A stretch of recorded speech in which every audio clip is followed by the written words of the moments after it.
ine dzidziso ine nhungamiriro yekuti pagwara reupenyu ndipo patinoona anasekuru vedu ari masvikiro nemapositori topa kumatendo kuvayara shumba vatidzidzisa nekutipawo gwara iri.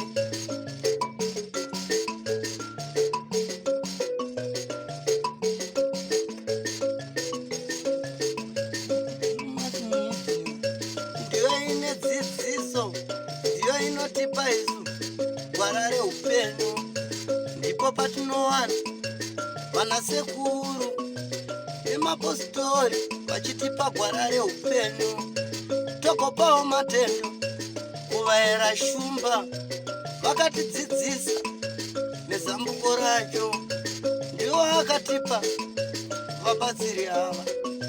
Tinokuchingamidzai mhuri yeZimbabwe kusangana kwatiri kuita rimwe zuva ichokwadi shumba siyalamukela mweli yeZimbabwe namhlanje kolunye uhlelo njalo amalanga aqhubeka ehamba esiya phambili mihla ngemihla. Zuva nezuva rine zvaro, nguva dzimire kufamba, upenyu unenge bhora noramba richingotenderera, unoramba unge vhiri, ombotsika madhaga, wotsika mujecha, murutsanza, minzwa pese ipapo tichienda chete. Ndosaka muchiona rimwe zuva uchichema, rimwe zuva uchifara, nekuti nhasi rarimwe zuva.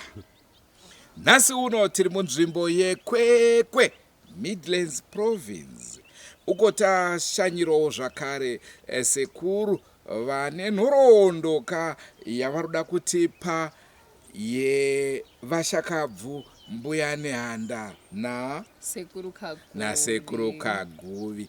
Tinzwe kuti vana ava vakafa sei, varipi mitumbi yavo, uyezve tinonzwa kuti pane zvikunzi zvinofanirwa kuitwa senyika nekuti pane goridhe rakawandisisa. Ndapabata, asi ndine hama dzangu dzinoba goridhe, ndada kuti ndibva ndadzipa warning kuti bhasopo. Ikho kumuli yeZimbabwe sihlangana njalo namhlanje kolunye uhlelo siseKwekwe eMidlands. Silokhulu ofuna ukuthi esichasisele ukuthi kwahamba njani emuva mayelana ngoSekuru Kaguvi loMbuya Nehanda, bafa njani, bangaphi, bangcwatshwe ngaphi. Asizwa njalo ukuthi kuthiwa kule golide elilapha elikhona ukuthi nxa abakhokheli belizwe ilizwe lonke jikelele singabuthana silungisise isintu sona leso izinto zingasihambela kahle njengelizwe. Tiri munzvimbo ino yatiri, ndangoti ndimboruma, ndimbobayira zani, ndimboruma nzeve, ndimboya udzawo vanhu kuvachera kuvachela kuti tine imwe nhau yatichakupai zvakare yepakavigwa goridhe nevakuru vedu vakare. Naizvozvo pakauya mhondoro vakataura kuti apa ndo pane goridhe, but pazvaitwa hama dzedu makorokoza dzaivepo, dzakateerera dzikatopaona dzikarionawo goridhe racho kuti iro. Panonzi pane zvaifanira kuteedzwa kuti goridhe iri ringe richiita se richitorwa pachivanhu. Pakangobva mhondoro netimu ravo makorokoza akati munonyepa imi, ndo zvatiri kugarira musango izvi. Isi takazvitarisa tichiona goridhe toti pane chivanhu chida kuitwa chipi. Vakachizoenda vakabva rumwe hanzi pana vanhu 5 here kana ndisingakanganisi, tichazonyatsokuunzirai nyaya yezvizere. Vakarohwa nenyoka one by one vakarisiya goridhe rakadaro. Hapasi kusvikikana nhasi uno. Manga muripo shumba? Aizve nyaya ndiri kukutaura, unyoro huno. kunziva muli rambai muinesu paDrewmas Media ndopa munozwana zvese izvo izvozvi. iDrewmas Media ite sileta ibhele zigobhoza ezichisayo ezichuchumayo njalo sile ndaba esizaliphathela wena phambili laphana eyamajaha athi kwakule abaphansi abakwaziyo into zangikhona abathi befika ke babatshela ukuthi hayi lapha kule golide elikhona ukuthi lize lithathe igolide lelo mele kube kulabantu abangayenelisa ukulincedisa abona basebesenze kwekhanda labo basebehamba khonapho besithi bayathatha igolide leliyana kodwa ke kuthiwe kulabahlanu abathathu abasuka khonapho sebegijinyiswa sebelunywe yinyoka libonile ishumbe lichasisela ukuthi kwakuhamba njani akodwa ke selikhuthaza ukubana lihlale lilathi abeDrewmas Media lisubscribe futhi i-channel yethu ngoba nxa lingasubscribanga isitori sona lesi singalikuthi ndosaka ndangoda kuyambira vaya vatinoziva vanofarira zvokuba goridhe kuti goridhe rechivanhu kana makuda henyu zvokuti upenyu hugwambe imbobai muoni vamboedza ndika rekedzai tingapedzere sekuru nguva rangu zita ndinonzi Andrew Neshamba tadiwa nashekutama asi nguva dzese muri yeZimbabwe tinokurudzirai kusubscribe kuDrewmas Media. Drewmas Media taking you to another level. Ndiyo channel yegombwe vatipa vabatsiri tigove nedzidziso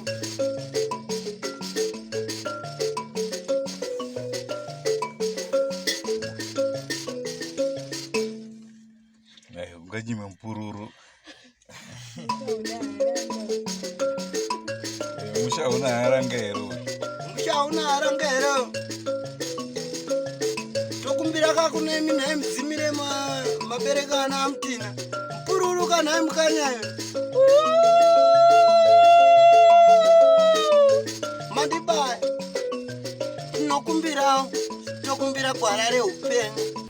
Ini ndinonzi Atiwe Chikamba ndakaberekerwa kuGokwe kwane Mbudziya maraini machikamba ndichisvika nzvimbo inoyi inova nzvimbo yemunyati ndo nzvimbo yandingori ndiri nanhasi ndakauya nechinangwa chekutsvaga zvicherwa pasi muvhu rinova goridhe mumamainzi akatipoteredza asi ndiri mukutsvaga imomo takangosanganawo sekusangana kwatinongoita nevamwe tichikurukura sezvichagara kubatsirana mukati menyika umwe nomwe une zvekwake zvinenge zvichimuita kuti ave achibatsira munhu takabatsirana tikasvika pakukurukura nyaya ndokuchibva tapinzwa munhoroondo inova yandiri kuda kutsanangura nhoroondo iyoyo ichitanga kusvika mukati menzeve dzangu yakaita kunga yakatondiremerana nhasi zvokuti ini ndaita mwana mudiki pairi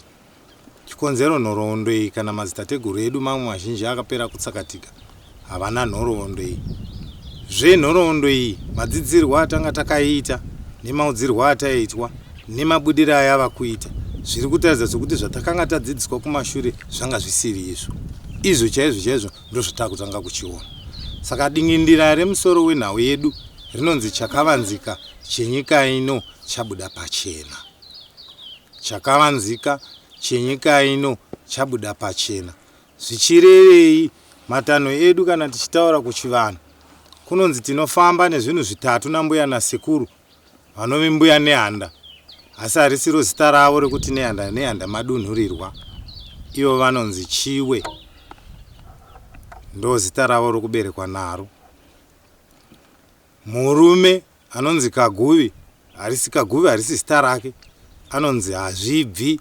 Chigaramahwe uyu Chiwe ndiChiwe Makuyana vanhu ava vari vaviri panhoroondo yedu yenyika ino hapana panotaurwa kana paitaurwa nezveguva ravo saka vari kutidzidzisa nhano dzekufamba nadzo vakatidzidzisa kuti chicherai matongo aya kusvika musvike patiri kuda kuti musvike nyika izive sekuzivisa kwatakuita nyika kuti mbuya Nehanda nasekuru Kaguvi vamakanga muchinzwa munhoroondo vaswedera vavepo pedyo nemi vakuda kuti zvakaresveka mukati menyika ino chivanhu pachakadzimira vachisumudze chichisumuka chichifamba negwara racho tine zvinhu zvitatu zvandambotaura tinofamba nechiri muvhu chiri mubako chiri mumvura zvichirevei zvinhu zvitatu zvandiri kutsanangura nezvazvo vamwe vangada kuziva munyika ino. Chinhu chekutanga chandati zviri muvhu, tinotaura zvicherwa zvinoti goridhe, madiamonds, zvose zvinongocherwa pasi ndo zvatiri kufamba nazvo. Chechipiri chatatu, mumapako kune mbeu dzemadzitateguru dziri kufanirwa kuti mwana wese wenyika ino apuwe mbeu iyoyo, kungave kurima, kungave papi, adyare nembeu iyoyo. Matura iwayo aripo, zviripo pazviri zvinezvi. Kumvura kwatiri kutaura, pakavigwa madzitateguru edu Mbuya Nehanda Nasekuru Kaguvi, vakavigwa varipo 10. Pa10 apa vakaiswa mugomba rimwe chete. Gomba rimwe chete, vaurayiwa vakafutsirwa nemufudzamombe. Ndiye akangosvikawo panzvimbo iyoyo ndokuona angowo mabhonzo. Chiratidzo chavakatidzidzisa, vanoti ruoko rwavo rumwe chete rwokurudyi haruna bhonzo. Mabhonzo edu aya maviri aya eparuoko maviri aya. Saka rimwe bhonzo rakatorwa nechamupungu ndobva charisa pamusoro pegomo. Saka tiri kuudzwa takaenda nzvimbo iyoyo yatakatumwa kuti tiende. Takasvika panzvimbo iyoyo zvishuwa tikariona guva iroro riripo. Tariona guva iroro, takakwira pamusoro pegomo kutarisa patakanga taudzwa kuti ndo pane bvupa reruoko rwokurudyi. Takariwana riripo. Ndikubatei ipapo Sekuru. Sunungukai. Ndinoda kuti ndinzwe kuti nzou tiri kufamba pamwe chete here? Tiri kufamba pamwe chete shumba, sihamba ndawonye valalele makhaya. Okwenzakalayo yikubana uSekuru like okufihlakeleyo mayelana ngelizwe lethu eleZimbabwe sokuphuma ke egcekeni.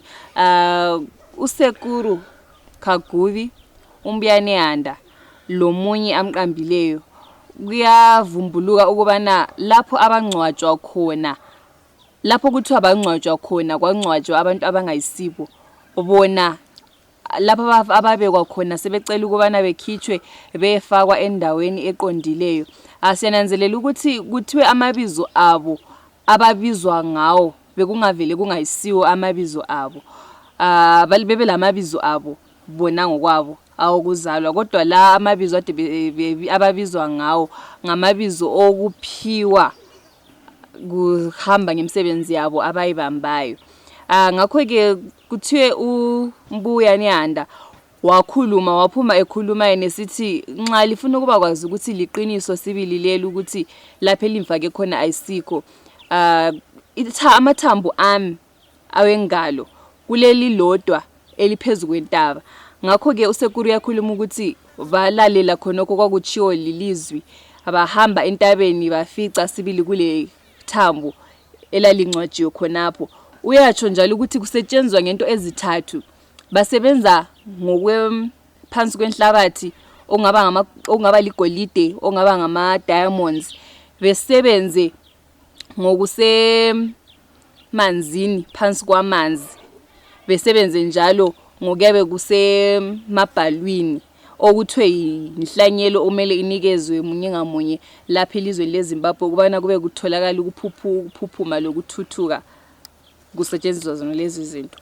Paya mangamuri kuendera nyumberi muchitaura nezvemabhonzo emaoko, manga muchiti kudii? So ndine urombo ndakukanganisa. Manga ndichiti vakavigwa vane mabhonzo, apa pane mabhonzo mavirika, ruoko rwavo rumwe chete haruna rimwe bhonzo, sechiratidzo chekuti ndivo.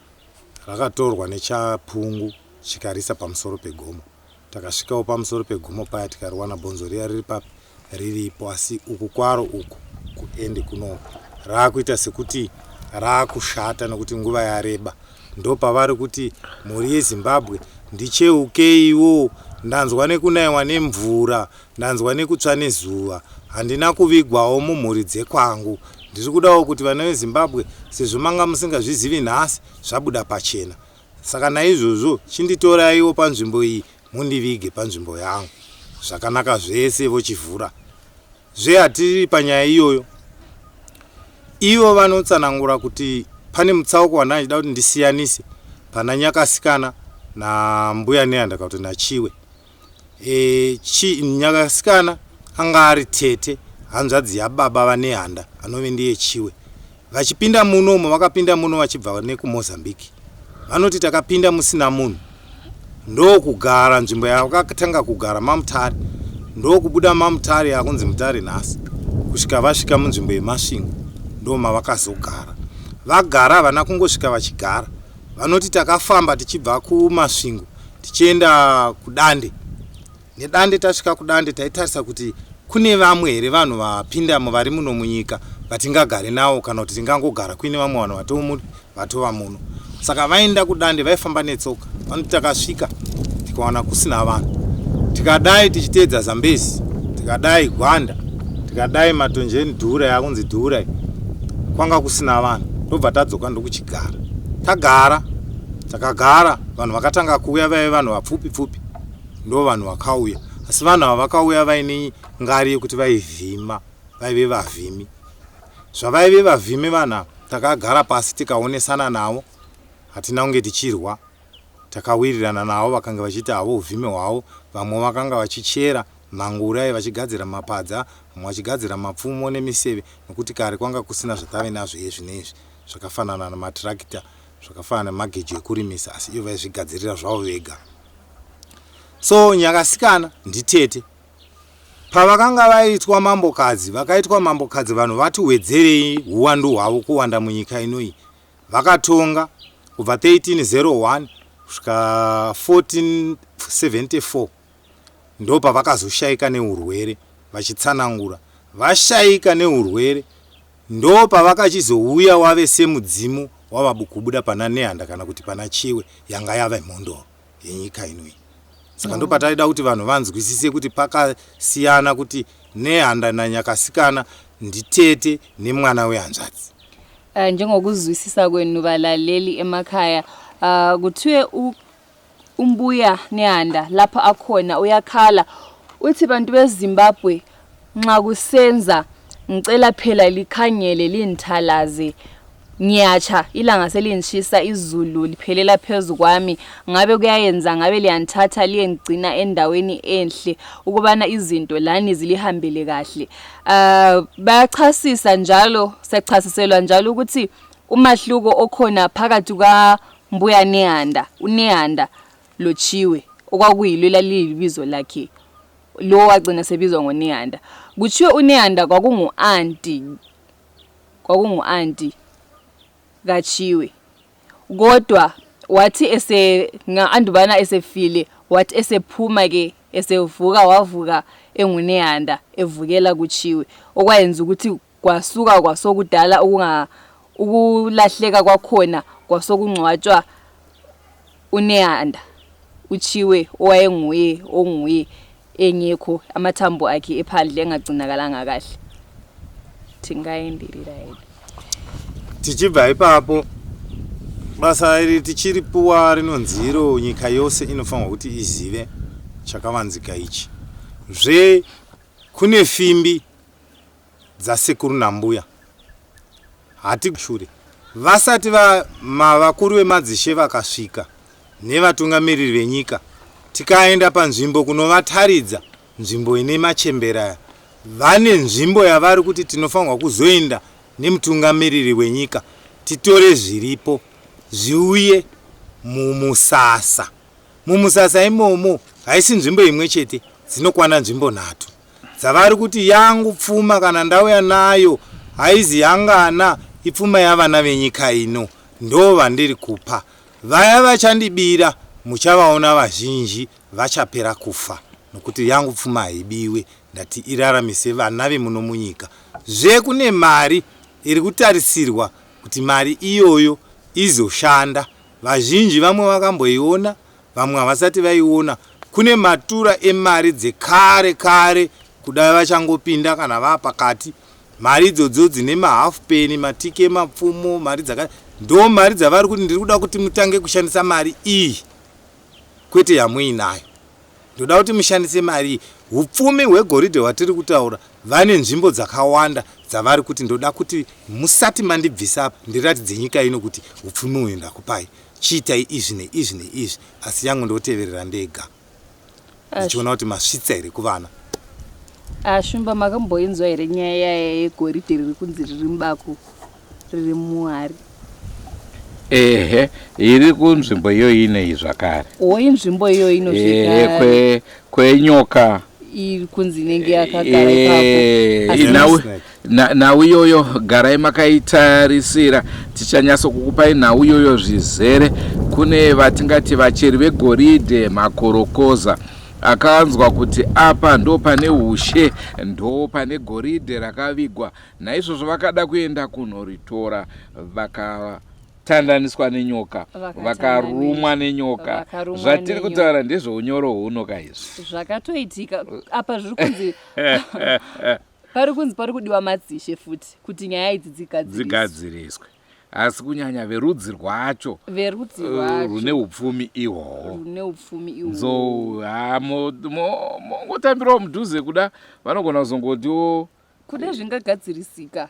Pamwe ndikawanawo matusensi. Ina ndidi kunzwa kunzi nyika yagadzirisika, ini ndisati ndagadzirisika. Nekuti nyika ndini newe nezvakatikomberedza. Ichokwadi njengokuzwa kwenimweli yeZimbabwe. Kuthiwe kudingakala-ke amakhosi ukubana behambele indaba zangikhona zilungisiswe kule ndawo. Kuthiwe even le mali le esiyisebenzisayo, nxa izinto lezi zingalungisiswa, abaphansi abesintu abakudala bathi bona ikhona imali okumele ibisetshenziswa eZimbabwe engayisiyo leyi esiyisebenzisayo kathesi. Okutshengisela ukuthi lokhu kungalungisiswa, mhlawumbe izinto eziningi zibe zizaguquka elizweni lethu. Ipapa tisati taendera hedu mberi, ndangandida kunyatsonzwisisa. Mati Nehanda wayainzani? Chiwe. Indoziva Charwe angawo kumberi. Isusu kunongo hatina zita iro, hatisati tatomborinzwa.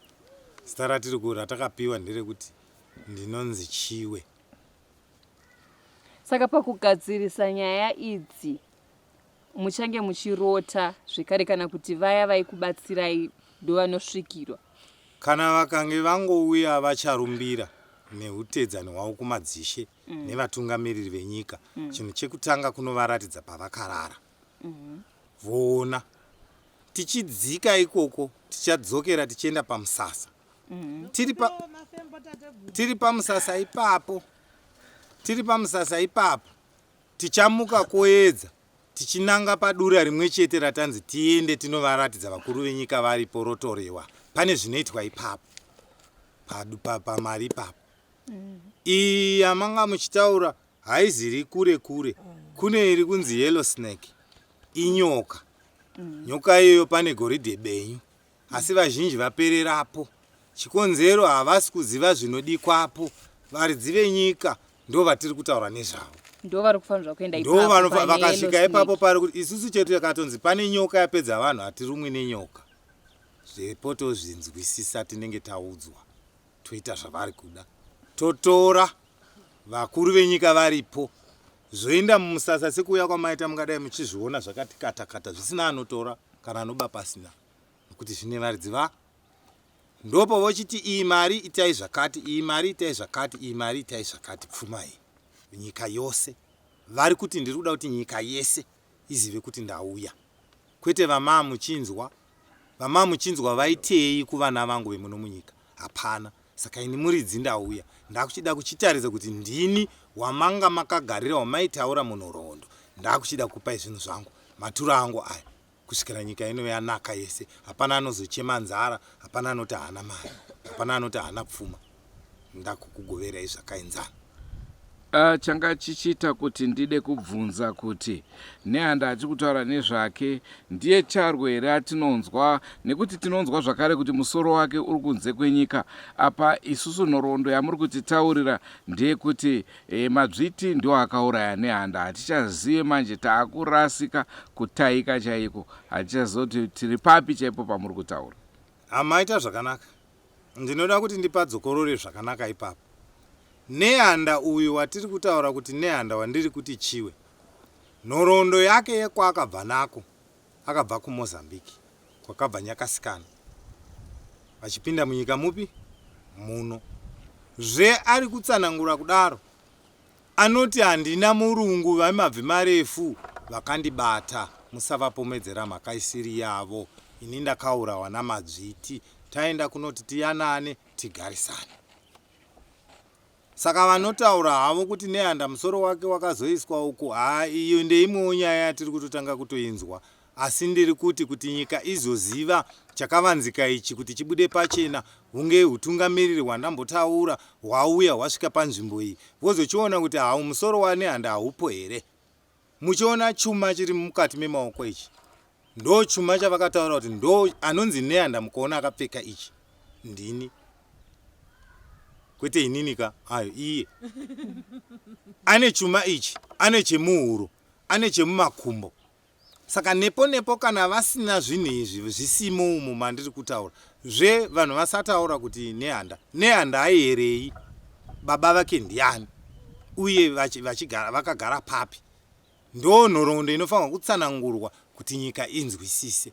Saka nhoroondo iyoyo zvizere tichaipa utungamiriri huri kudai kunzi huuye panzvimbo iyoyo, tichivanongedzera vaziva chokwadi vochinzwisisa kuti ndiNehanda upi akauya sei. Nekuti tinozati chiri kutipa mubvunzo ndechoti pakaita vana Nehanda vakawanda, mhepo yaNehanda yakabata vanhu vakawandisa. Saka naizvozvo ndo pandandoda kuziva kuti tiri pastage ipi yaNehanda. Iyi yatinayo, stage yatinayo tiri kutoti istage 1, ndo mavambo anonzi Chiwe kana kuti Nehanda, mwana wekwamakuyana, murume wake achinzi Hazvibvi, mwana wekwachigara mahwe. Wachiyera chii? Uyu wandiri kutaura anonzi Kaguvi ishumba. Mukanzwa panongodzova shumba ndo mhondoro yacho. Uyu wandiri kutaura kuti Nehanda anonzi Chiwe anonzi Madhuve, manjenjenje, ganda revasikana. Saka vamwe vese vari kutaurwa ava, ini ndakangovanzwawo, asi chavazoita kuti nyika igadzikane hatina kuchiona. Ava vari kuti mangosvika nzvimbo yekuti mataridza vanhu ava, pandakarara ndokupai matura angu maviri mopa nyika ino yese, kuti muzive kuti ndini, kwete vamuri kunzwa.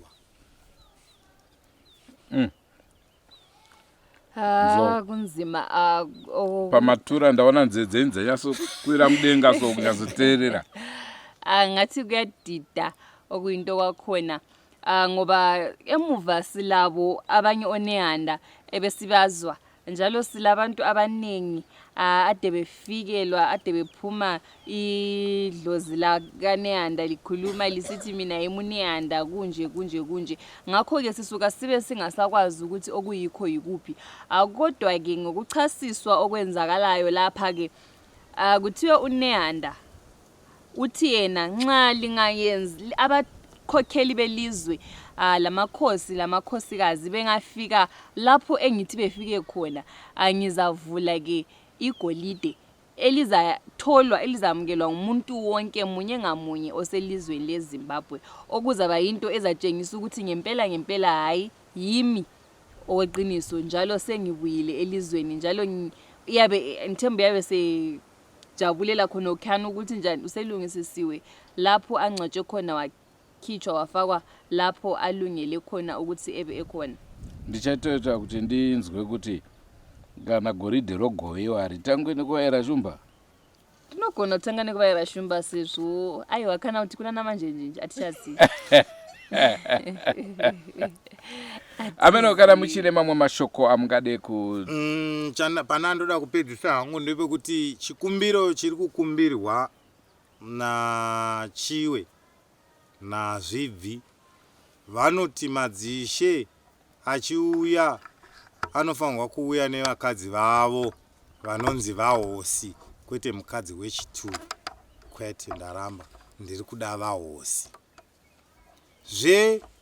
Pane mapira kana kuti madoro achabikwa ekuti vaya vose vari kuti tinosvikirwa naNehanda vachange vachidiwa ipapo.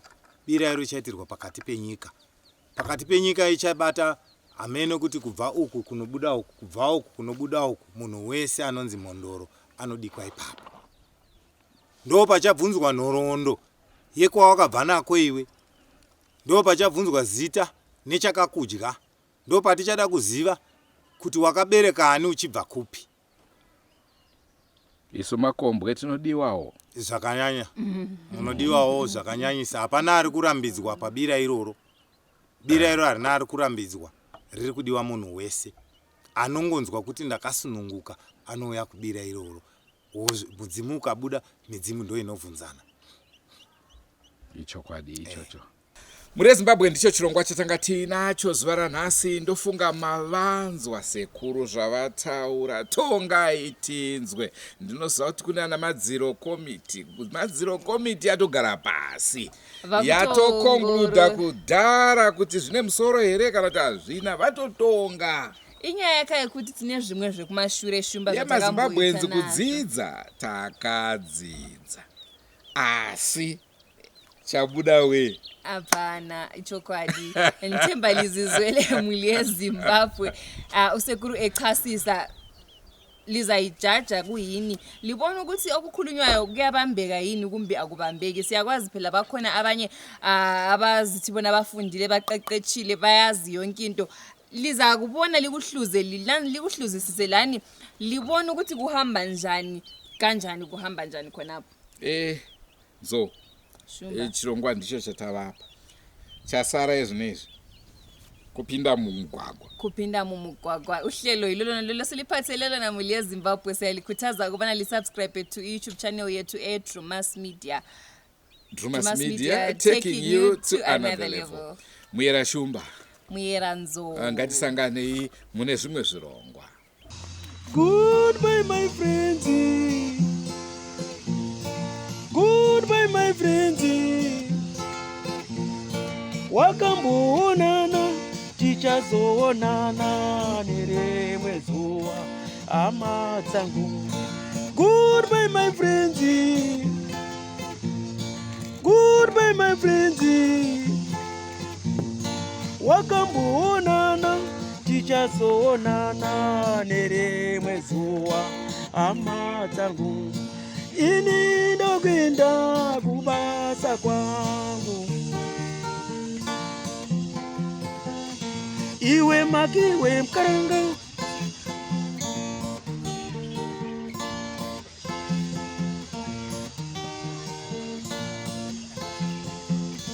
Iwe makiwe mkaranga. Iwe makiwe mkaranga.